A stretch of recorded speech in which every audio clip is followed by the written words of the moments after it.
या समितीने एक अभ्यास केला की खरंच या खाजगी बाजारामध्ये आपल्या नेहमीच्या बाजार समित्यांपेक्षा जास्त भाव मिळतो का? तर फार इंटरेस्टिंग आणि गमतीशीर ऑब्झर्वेशन्स बघायला मिळाले.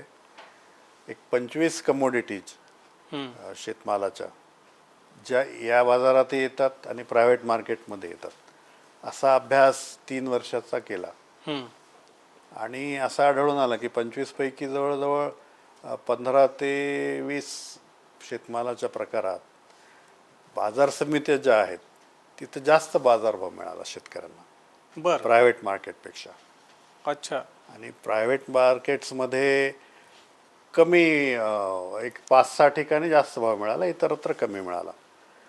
तरी देखील हे 15 ते 20 हजार कोटीची उलाढाल त्यांची झाली, ही का झाली याचा देखील अभ्यास केला असता असं दिसून आलं की मार्केट कमिट्यांपेक्षा किंवा बाजार समित्यांपेक्षा खर्चाचं जे प्रमाण आहे ते खाजगी बाजारात कमी आहे.